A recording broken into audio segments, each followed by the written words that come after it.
Sponsored by NordVPN. August 24th, 1995.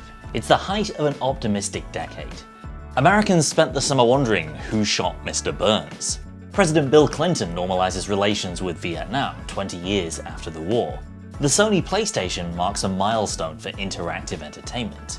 And in Redmond, Washington, at the Microsoft campus, ladies and gentlemen, welcome to the launch of Windows 95. Give me an idea how powerful Windows 95 is. It is able to keep track of all of OJ's alibis at once. Pretty amazing stuff. Windows 95 is so easy, even a talk show host can figure it out. Can I show you my mouse sometime? Let's hold up there for a sec, because if you're coming in fresh from a 2020s perspective, then there's a lot about this launch and this product that's going to seem quite strange. Since when is the arrival of a new operating system a major international news story, or dare I say, a cultural event? These days, a new Windows version doesn't attract a recoloring of the Empire State Building or international celebrity-packed launch events. I mean, with the greatest respect to Panos Panay here, he's not exactly 90s era Jay Leno. So why did the world go so crazy for Windows 95? What's the story behind this totemic piece of software? And 3 decades on, was it really that big of a deal? I'm Alex Dobie, this is XDA, and this is the story of Windows 95, 30 years on.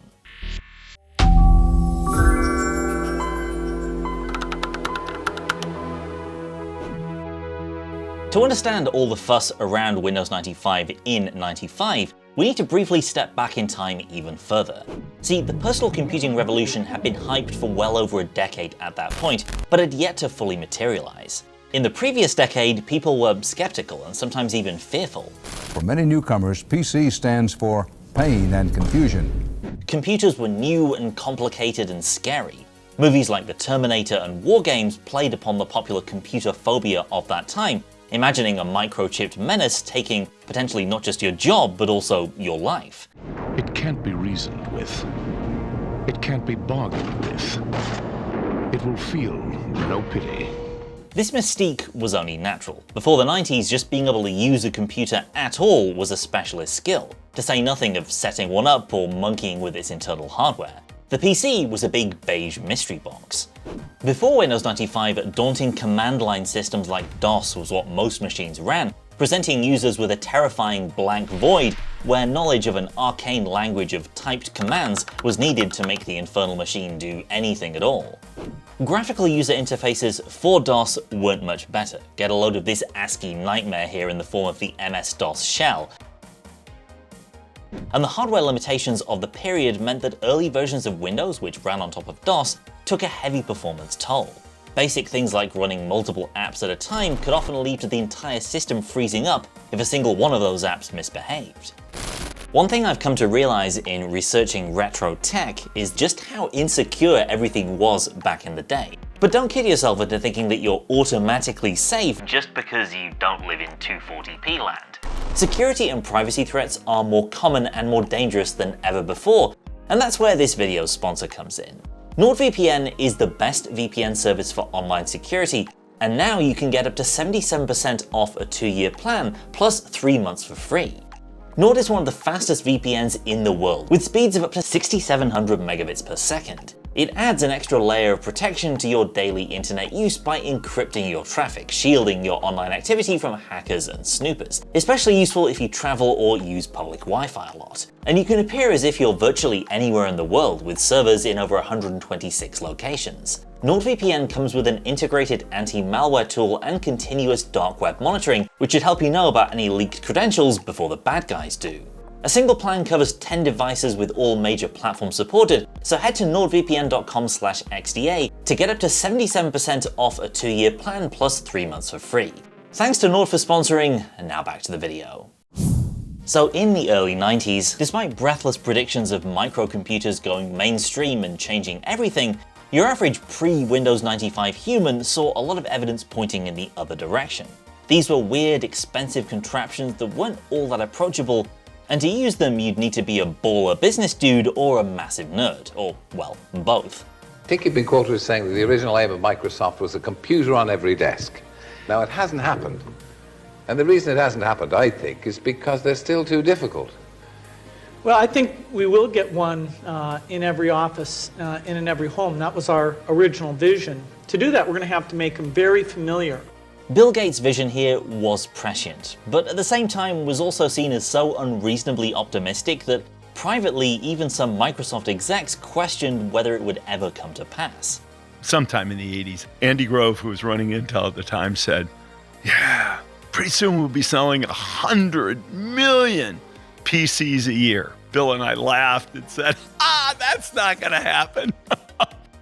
That, by the way, is longtime Microsoft veteran Steve Ballmer, who eventually succeeded Gates as CEO, famous for his energetic persona that's perhaps best summed up by the unconfirmed anecdote of him once requiring vocal cord surgery from repeatedly screaming the word Windows at a 1991 meeting in Japan.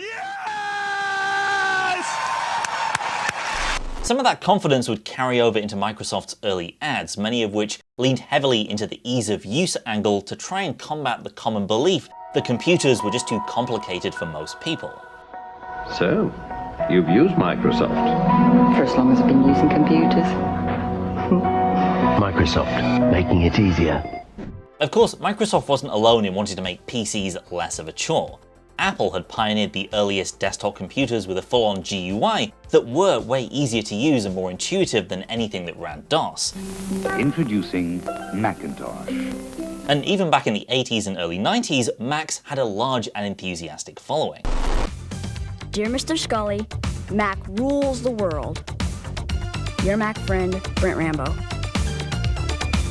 But the Mac ecosystem was closed and expensive. If you wanted one, your era-appropriate parachute pants would need to have deep pockets. A base model Macintosh 2 in 1987 sold for close to $3,800, the equivalent of around $11,000 today. That's a lot of new Cokes and Teddy Ruxpins, which is what I assume people were otherwise spending their 80s money on. With a much higher barrier to entry, Apple's market share never came anywhere near the dominance of IBM-compatible PCs, which came in a wider range of price points and mostly ran DOS or Windows. The PC experience lacked the Mac's polish, but was more diverse and more affordable. Sounds familiar, right? Many of the common PC pain points of this era would be solved by the inevitable march of Moore's Law, with computers becoming exponentially more powerful over time. But of course, hardware is nothing without software. And so after shipping Windows 3.1 in 1992, attention turned to the next major version to fully kickstart the promised PC revolution. This time named after its year of expected release, Microsoft Windows 93?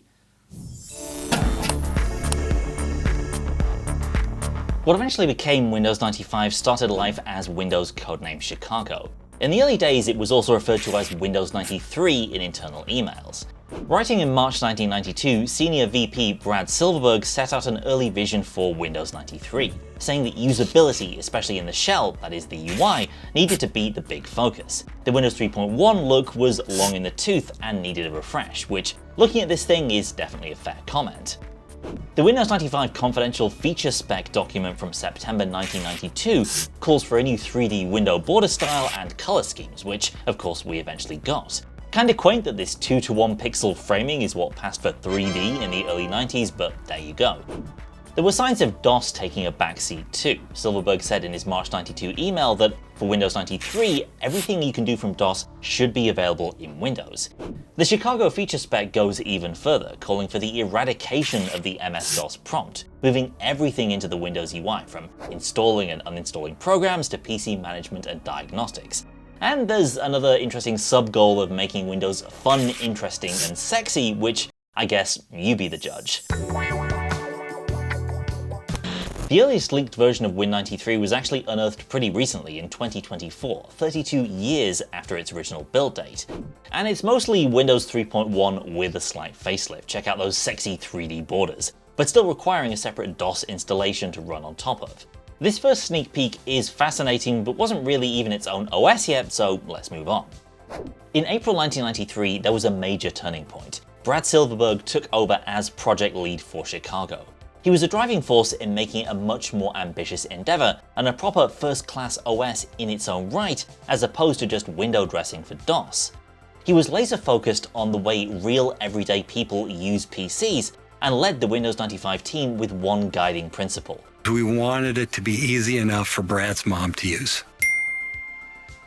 So whenever there was an issue that came up on making a decision about how to use the product, people would ask, is this going to be easy enough for Brad's mom?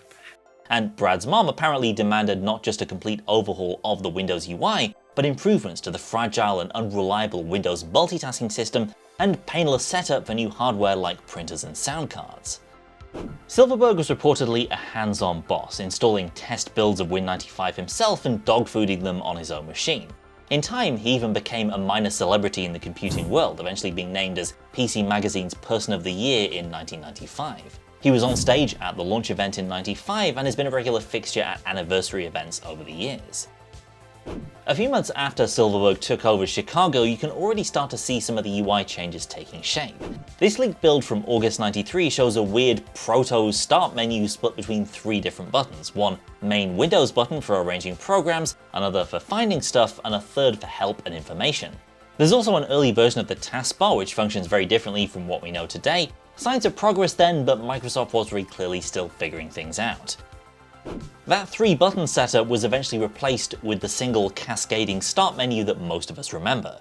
The start text being added because some testers got confused by the unlabeled start button and thought it was just there for branding. The official credit for the start menu and taskbar goes to this guy, Joe Belfiore. He led the Windows Shell team for the Chicago project and would later go on to play a major role in Windows Phone. No, I guess at the moment I'm not dating much. Throughout further betas in 1993 and into '94, Windows 95 started to properly take shape. And it's interesting to dig into some of the major changes that came with it because they're things that we mostly don't think about and totally take for granted in computers today. Like long file names, for instance. Back in the DOS days, file names could only be 8 characters long, plus an additional 3 characters for the file extension. Windows 95 upped this to 255, about the same number that I've just read out from this paragraph. Fundamentals like universal right-click context menus were also a Windows 95 innovation, none of that back on Win 3.1. Then there was multitasking. DOS itself was essentially a single task beast that did one thing at a time at the command line. Windows had multitasking before Windows 95, but it could be rough. It primarily used cooperative multitasking that relied on apps playing nice and yielding control of the system before another app could do anything. That meant that a shoddily coded program could just never give up control and cause the entire system to hang. Windows 95 introduced preemptive multitasking for newer 32-bit apps, where the OS was in charge of scheduling and could ensure that every app got a slice of CPU time. Having reliable, non-crashy multitasking is something we've really taken for granted for decades, but it wasn't always there. Same goes for easy built-in networking. While earlier Windows had basic DOS-based network capabilities where you'd need third-party software to access the internet, Microsoft built TCP/IP and dial-up networking straight into Windows 95. So just as more people are starting to get a taste for the net, Windows could make it easier to get online. The information highway is giving us access to a world of information. In researching for this video, I've taken a look at a couple of blog posts on adding TCP/IP to get DOS systems online, and oh boy, even as someone who's built PCs and debugged networking weirdness in the past, this is a whole other level of nightmarish command line chicanery. And you'd be in for even more pain if you needed to add or change hardware in a DOS-era PC. You'd need to potentially fiddle with tiny jumpers on your motherboards or the cards themselves, then install drivers and load them manually into text-based config files. There was no safety net, and you could easily run into issues if different pieces of hardware tried to use the same resources. With Windows 95's plug-and-play, compatible hardware could do just that. Be plugged into the PC, have drivers loaded through Windows automatically, and just work. While there were teething issues early on, it was still a huge improvement over the old way where you'd be pulling your hair out messing with jumper pins and trying to debug whatever an IRQ conflict was supposed to be. Do I look like I know what a IRQ is? I just want to set up my sound blaster. Another important breakthrough was 32-bit app support. 32-bit CPUs like the Intel 386 have been around since the mid-80s, but Windows and DOS have mostly been 16-bit only affairs, limiting their potential. 32-bit essentially opened up more lanes of performance, allowing more memory to be addressed in one go. In essence, Windows 95 unlocked the power of hardware that was already out there. In the final few months before launch, compatibility with existing tech became a huge focus, and Microsoft engineer Raymond Chen was the go-to guy for ironing out compatibility issues. His team had to test everything from ancient printers and disk drives to old DOS games to check that they wouldn't unexpectedly break. Vital in a world where bug fixes arrived on floppy disk through the mail, not over an internet connection in seconds. The original Windows Chicago feature spec had demanded robust support for the top 100 DOS apps and a laser focus on 40 of them known to have problems running under Windows, a crucial piece of the puzzle if users were to be able to leave DOS in the dust. As such, Chen's team drove to a branch of Egghead Software and bought a copy of every app on the shelves as part of their testing efforts. I mean, how else were you supposed to get hold of every big-name PC app in 1995? By the summer of '95, Chicago had been through years of design changes, late-night bug hunts, and compatibility torture tests involving everything from Doom to dot matrix printers. It was ready to become Windows 95. Now Microsoft faced a different kind of challenge, convincing the world that an operating system was worth lining up for at midnight. And if you think that sounds impossible, well, you're about to see how they turned a software launch into a global pop culture moment.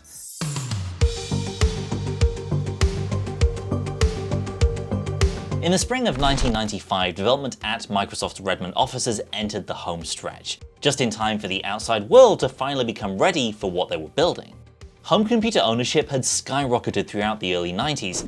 Academic estimates suggest between a quarter and a third of all US households had a PC in '95, up from just 15% in 1990. And in addition to more PCs in more homes, Windows 95 was landing into a perfect technological storm. Intel's Pentium processor, which could run multiple instructions per clock cycle, turbocharged performance. CD-ROM drives enabled more complex programs with rich multimedia. Groundbreaking 3D games like Doom showed that the PC could rival consoles, and internet usage took off, slowly taking the net from a niche spot for nerds to part of the global zeitgeist. Get set. We're riding on the internet. Windows 95 benefited from all the pent-up anticipation around these technologies, becoming itself a sort of emissary from the high-tech 1990s. The way Microsoft approached beta testing also poured fuel on the fires of hype. Instead of doing everything behind closed doors, the Windows 95 preview program was deliberately a much more public event. Testers paid Microsoft $19.95, see what they did there, and their ranks eventually swelled to 400,000 users outside Microsoft's walls playing with pre-release builds of Win95. That's a robust cohort of testers, but testing itself almost became a side benefit as opposed to the program's primary purpose. See, the program was actually part of Microsoft marketing mastermind Brad Chase's 3 E's strategy to educate, excite, and engage. And the benefit of having a lot of people with beta builds was that they'd talk and the press would pick up on the chatter, NDAs be damned. Tech media at the time praised it as a monumental upgrade, calling the interface sleek and elegant. A poll from Computer World found that 79% of corpo IT types who had been testing it planned on recommending an upgrade within the first year. So that's one of those E's covered, but to excite and engage, Microsoft would need to bring out the big guns.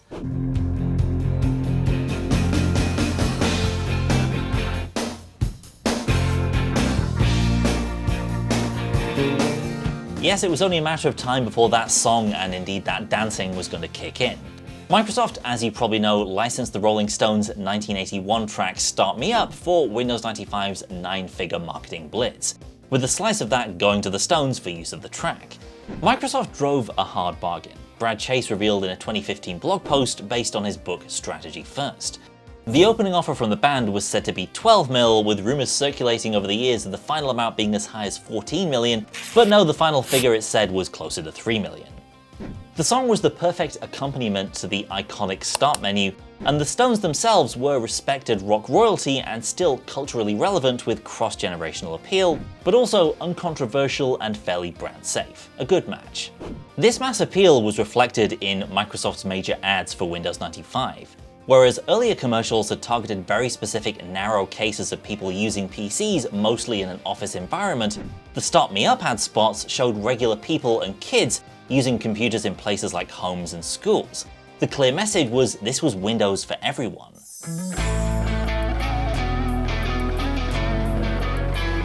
As midnight approached on the evening of August 23, 1995, Windows 95 Eve, Steve Ballmer and other Microsoft employees sang Auld Lang Syne at Incredible Universe, a software store in a Seattle suburb, before Start Me Up took over as the clock struck 12, ringing in the era of Windows 95.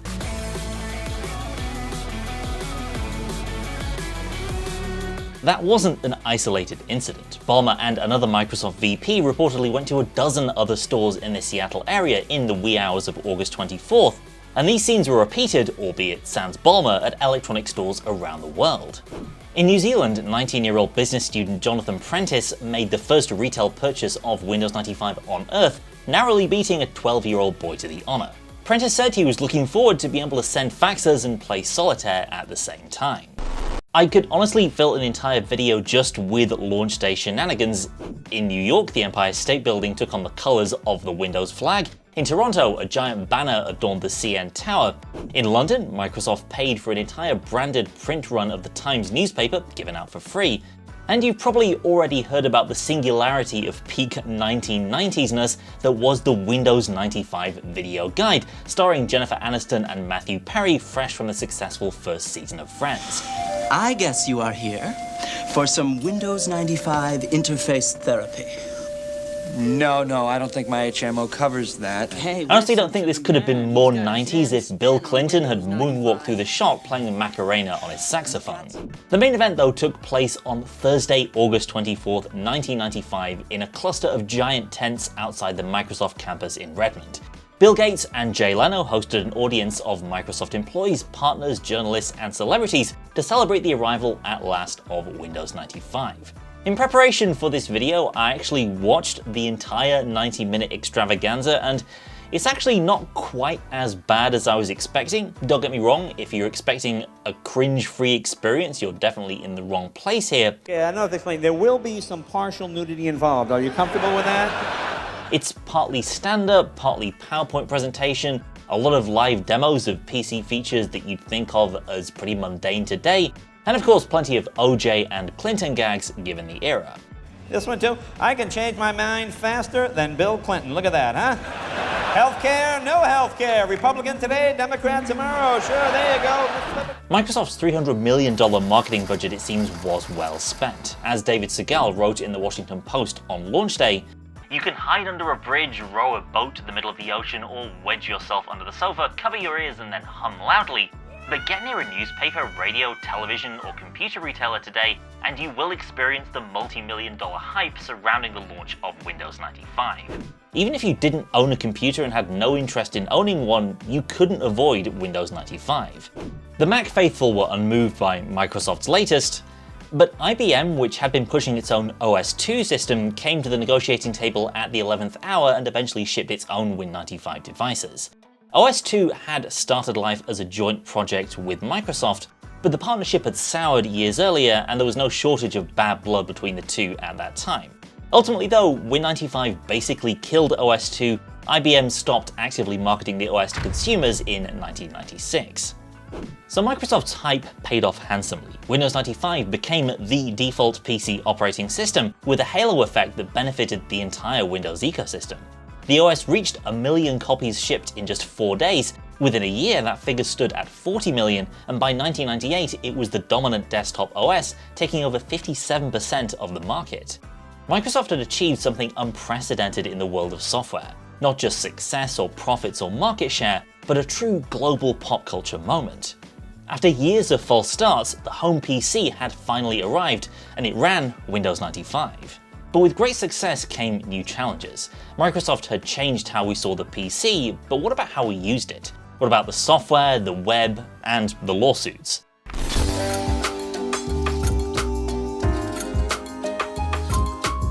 The legacy of Windows 95 wasn't limited to what we saw on launch day, but also how it evolved in the following years. OEM service releases, the service packs of their day, would soon pack in more functionality as 90s tech progressed, adding support for newer standards like USB and larger hard drives with FAT32. But its true impact was more fundamental. It changed the relationship between humans and their PCs. Although MS-DOS still underpinned Windows, most people never needed to go spelunking into the dark depths of the command line ever again. The start menu, taskbar, right-clicking, and setup wizards became second nature to an entire generation. This newfound ease of use sparked an explosion of rich 32-bit software. Office 95, the Encarta Encyclopedia, and Photoshop 3 gave people reasons to upgrade. To say nothing of games like Command & Conquer, Duke Nukem 3D, and the original Diablo. But of all the software that ran on Windows 95, none was more consequential than Microsoft's own Internet Explorer. To begin with, IE version 1 was confined to the Windows 95 Plus pack, a separate purchase which demanded an additional $50, but subsequent versions of the browser came free with Win95 service releases. The bundling of Internet Explorer with Windows was game-changing. On one hand, it was just natural. Just as Windows included basic writing and drawing apps, a basic browser was essential in the internet age. At the time though, Microsoft was locked in a browser war with incumbent Netscape, which charged $49 for its software. By taking advantage of the dominance of Windows and giving out IE for free, Microsoft could cut the legs out from under Netscape, or any other paid browser competition for that matter. They could effectively own the web, now acknowledged as the platform of the future, by controlling the window through which people experienced it. And that, in a nutshell, was the argument of the US Department of Justice when it eventually filed an antitrust suit against Microsoft. The case dragged on over years through an initial ruling that ordered Microsoft to be split up, and through appeals where the company dodged that bullet but had to open up Windows to rival browsers and submit to US government oversight. However, while this was dragging on, Microsoft was able to dominate the web browser charts of the late 90s and early 2000s. Apple was in its pre-iMac, pre-iPod slump, and the gambit of bundling IE had successfully killed off most of the browser competition on Windows, which itself enjoyed a 90% share of the PC OS market. It would take the mid-2000s might of Google, first with their funding of Firefox, then directly entering the browser wars with Chrome, to start chipping away at Internet Explorer's slice of the pie. That initial decade of web dominance, though, wouldn't have happened without Windows 95.